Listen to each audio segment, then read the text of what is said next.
Breaking news Rajalinga Murthy హత్య కేసులో సంచలన విషయాలు వెలుగులోకి వస్తున్నాయి. పక్కా స్కెచ్ వేసి హత్య చేసినట్లు ప్రాథమికంగా నిర్ధారించారు పోలీసులు.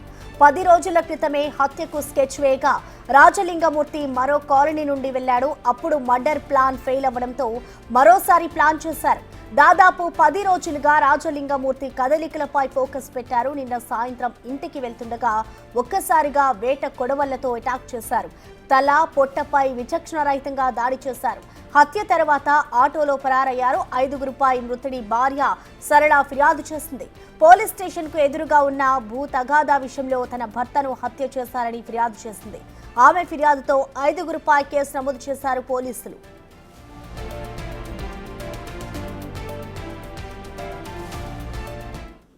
ఇక రాజలింగం హత్యకు సంబంధించిన పూర్తి వివరాలని మా ప్రతినిధి వేణు అందిస్తారు. లైవ్ ద్వారా వేణు.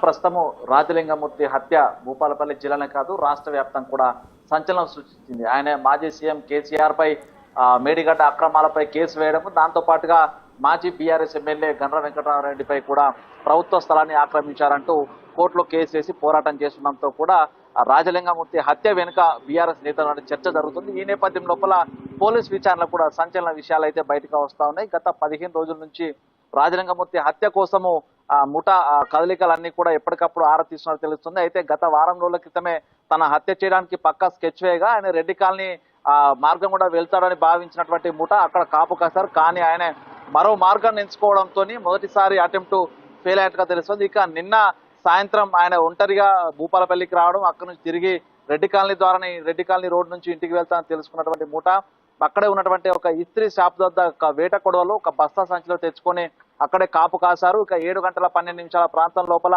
భూపాలపల్లి చౌరస్తా నుంచి తను రెడ్డి కాలనీకి వెళ్ళేటువంటి టీబీజీకేఎస్ ఆఫీస్ వద్ద మూల మలుపు తీసుకోవాల్సి ఉంటుంది. అక్కడే స్లో అయినటువంటి రాజలింగమూర్తిని వెంటనే అతనిపై కత్తలతో దాడి చేసి తలపై నరకాడు. మొట్టమొదటి తలపై నరకాడు. దీంతో అక్కడే బండి తాను కూడా అక్కడే స్కిడ్ అయి పడిపోయారు. పడ్డటువంటి రాజలింగమూర్తిని దాదాపు 3 వ్యక్తులు వేట కొడవలతోని కడుపుపై విచక్షణ రహితంగా పొడిచి పేగులు బయటకు వచ్చేలా పాశవికంగా హత్య చేసినట్లు కూడా ప్రస్తుతం పోలీసుల ప్రాథమిక విచారణ తెలుస్తుంది. అయితే హత్య చేసిన తర్వాత హత్య చేసే ముందు కూడా పూర్తిగా ఆ దుండగులంతా కూడా మంకీ క్యాపులు ధరించి ఉన్నారు, మాస్కులు ఉన్నాయి. సో వాళ్ళను గుర్తుపట్టేటువంటి అవకాశం లేదని తెలుస్తుంది. అయితే అక్కడి నుంచి పారిపోయినటువంటి దుండగులు ఆటో లోపల వేర్వేరు మార్గాల వద్దకు వెళ్లారు. అయితే ఇందులో హత్యకు పాల్పడ్డ వ్యక్తుల లోపల 2 మాత్రం పోలీసులకు లొంగిపోయారు. అందులో ప్రధానంగా రేణుకుంట్లకు సంబంధించినటువంటి ఫ్యామిలీ, ఈ ఫ్యామిలీ గొడవల్లోనే వాళ్ళంతా కూడా లొంగిపోయారని కూడా తెలుస్తుంది. పోలీస్ స్టేషన్ ఎదురుగా ఉన్నటువంటి 319 సర్వే నెంబర్లో 2 గుంటల ప్రభుత్వ భూమికి సంబంధించి అటు రేణుకుంట్ల ఫ్యామిలీ మరో ఫ్యామిలీకి మధ్య గొడవలు జరుగుతున్నాయి. ఈ గొడవల లోపల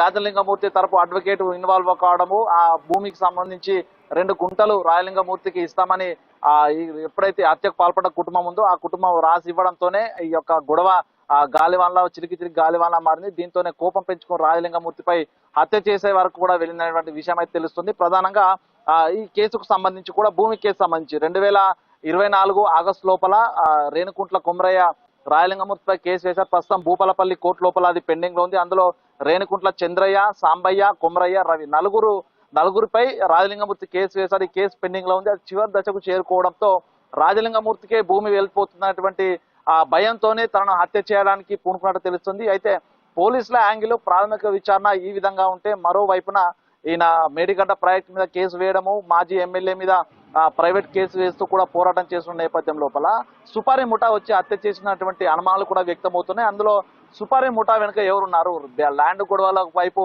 ఈ దృష్టంతా మరల్చేందుకే ఇప్పుడు 2 కొమరయ్య, సాంబయ్య 2 లొంగిపోయారనేటువంటి అనుమానాలు కలుగుతున్నాయి.